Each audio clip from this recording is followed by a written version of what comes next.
Hello my beautiful people, welcome back to my video, welcome to my channel and welcome back to another video. If you're new, my name is Jai, welcome to my channel, and we're back with Mr. Nightmare, and this is when a seemingly nice neighbor is really a psychopath.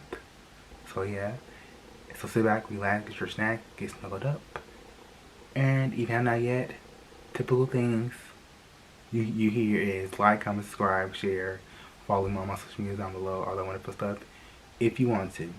But thank you for tuning in. So sit back, relax, and let's watch. This story follows Ivan, a man who lives in the neighborhood of the Arts in a small western New York City. Over the past 10 years, he's moved around a decent amount, from his hometown where he currently resides, to Orlando, Florida, to another city in western New York, and then finally back to his hometown. He had lived in a couple different apartments since moving back to his hometown. None of them anything special, until he finally found what seemed to be the perfect apartment in the attic of an old mansion that was converted into apartments.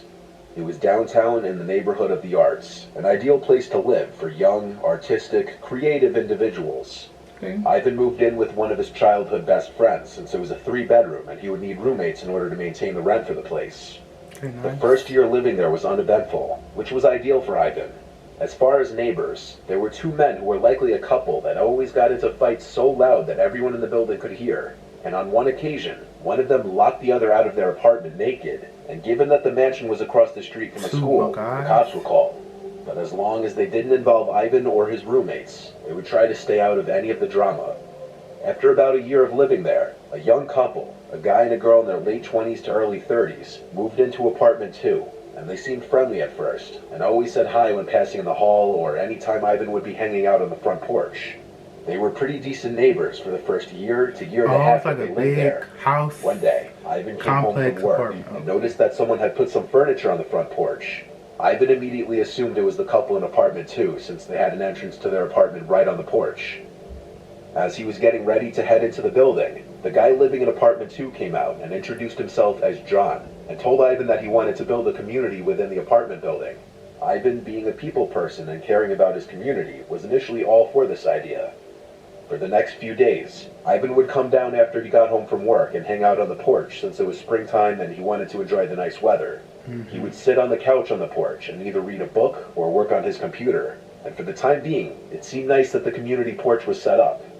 A few days after he met John, Ivan found him and another one of his neighbors talking on the porch about something that happened. Someone had stolen another neighbor's motorcycle from the driveway. Everybody ended up having a small tenant meeting where they waited for the cops to show up and tried to make the one neighbor whose motorcycle had been stolen feel better. When the cops showed up, Ivan went up to his apartment and let the police do their jobs. The next day, when Ivan got out of work, he walked into his apartment and his roommate asked him about John, mentioning that he left gifts for every apartment. Everyone got something different. Ivan and his roommate's gift was a shoebox filled with comics, books, toys, and chocolates. The roommates agreed the gifts seemed odd, but at the time, Ivan's odd gesture could still just be seen as friendly. But then, Ivan's roommate told him something that started to make him uncomfortable about John. His name wasn't John, it was Sean. Ivan considered the fact that maybe he misheard his name since they can sound similar, until he remembered that the guy even spelled out his name for Ivan as John when they first talked. Later on that same night, Ivan's other roommate, who had moved in at the end of the previous year, came home after seeing his daughters and told Ivan that Sean was outside asking for him. He told him that when he was walking up to the building, Sean had come out from the shadows of the side of the building, wearing only a pair of shorts. He asked Ivan's roommate to have him come down and help him get something out of his trunk. After everything that was stacking up, Ivan knew there was no way he was going down there to help him. Something felt wrong to him, rightfully so. Ivan woke up the next morning to go to work, and on his way out of the building, he stopped on his porch, and in the middle of his front yard was what Ivan described as a hobo garden.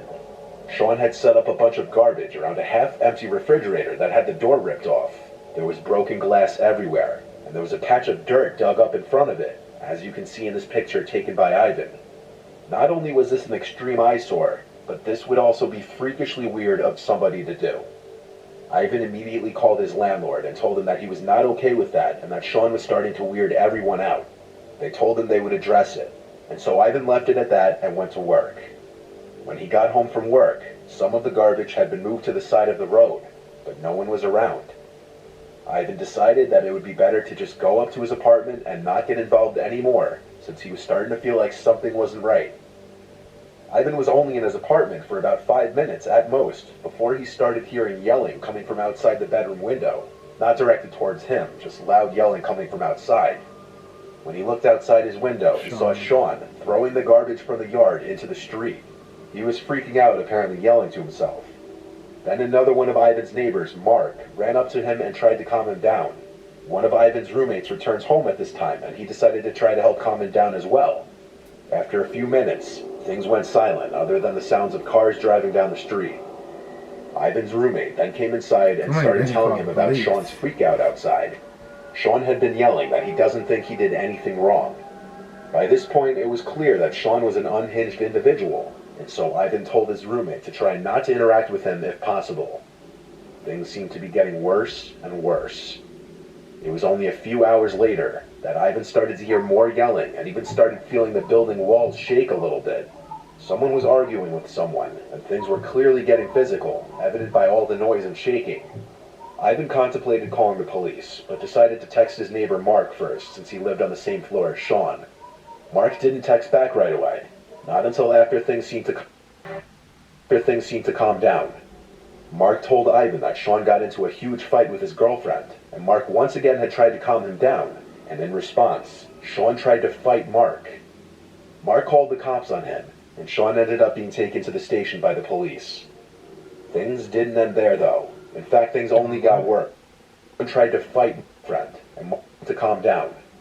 Mark calling the police, but decided to text his neighbor Mark first, since he lived on the same floor as Sean. Mark didn't text back right away, not until after things seemed to calm down. Mark told Ivan that Sean got into a huge fight with his girlfriend, and Mark once again had tried to calm him down, and in response, Sean tried to fight Mark. Mark called the cops on him, and Sean ended up being taken to the station by the police. Things didn't end there, though. In fact, things only got worse. That Friday night, Ivan stayed at his girlfriend's apartment after the couple had a date night. When he woke up that morning at her place, Ivan had a slew of messages and missed phone calls. When he opened up the first message from his roommate, the first thing he saw was a picture of fire trucks outside of their apartment building. Apparently Sean had burnt down his apartment. Ivan's roommate said that only Sean's apartment was burnt up, but Ivan still rushed home after hearing that so he could figure out what exactly was going on. When he got there, Mark and Ivan's roommate were standing on the porch. Sean claimed that something went wrong with his stove, and that was it. But when the firefighters checked the building, they found that the vents around the outside of the house looked like they had been stuffed with towels and clothes, as if you were trying to keep the fumes from escaping. The cops were called, and Sean was taken away once again. But still, that wasn't the end of it. Again? Sean officially got evicted that week, and that following Monday, Mark had gotten word that Sean had been released from holding. All the tenants were a little nervous to hear that. That Tuesday night, someone had showed up to the building and busted a bunch of the windows around the apartment, and very clearly tried gaining access to apartment 2. That someone was obviously Sean. There were also drawings, swastikas, and writings left on the back door, saying pig, land is free, kill, and Roy. Mark had enough and filed for a restraining order against Sean. Unfortunately, that only aggravated Sean more. Over the night on Wednesday, Sean would make another attack. Ivan woke up once again to a slew of texts. Mark and Ivan's roommate had apparently tried to wake Ivan up overnight, but he was in too deep of a sleep to hear them. Ivan opened up Mark's text since he saw he sent him the most messages, and there were a bunch of pictures attached. The pictures were all of Mark's car, burned to the ground, completely destroyed. Sean was erratic and dangerous, and now all the tenants were living in fear of what he would do next. The next night, all the tenants in the building had a meeting on the front porch. Mark filled everybody in on all the information that he gathered on Sean. Apparently, Mark had been in contact with Sean's mother, who was trying to smooth things over by being transparent with Mark. He found out that Sean was planning on skipping town.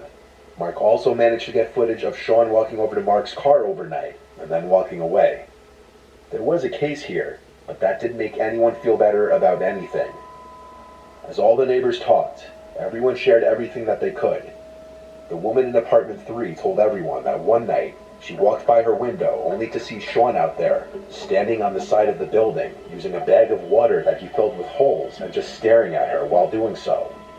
The woman in apartment 4 had been receiving stalker-esque notes and poems in her mail. Everybody in the building was being terrorized by this guy. The last bit of information given to Mark by Sean's mom was quite disturbing. What? Sean's mom said that he had been following Ivan, his roommates, Mark, and the woman in apartment 4. Not only that, but Sean had followed Ivan to his girlfriend's house and watched them through her windows. Ivan knew the man was dangerous and was now stalking him and potentially his girlfriend. For the next week, if Ivan wasn't standing guard on his front porch, he was checking in on his girlfriend's house. Thankfully, a few days later, the tenants finally got news that Sean had been arrested. Finally. Shortly after that, Mark and half of the other tenants moved out of that building since they had had enough. Ivan and his roommates have stayed living in the building to this day and haven't had any issues since. But hopefully for their sakes, Well, Sean won't be getting out of jail anytime soon. So Sean told his mom that he been stalking the people who living there? What? Sean, hope you got the help you needed. Cause this is cray, and all Your help. anyway, you know what I'm saying? It's scary, in a situation like that. Cause you leave someone else. And I thought it was just one single house, but it's just that's like an apartment house-ish kind of. Yeah, but Sean, hope that can help. Cause I will definitely get protection after he did probably like the second time he did that, or the third time he did that. Protection, gun, everything, even like those alarms, ADT. Yeah. Thank you guys for tuning into this video. Hope you guys enjoy. Have the most awesome food of the day. Stay grateful, stay blessed. Until next time, you guys. Peace.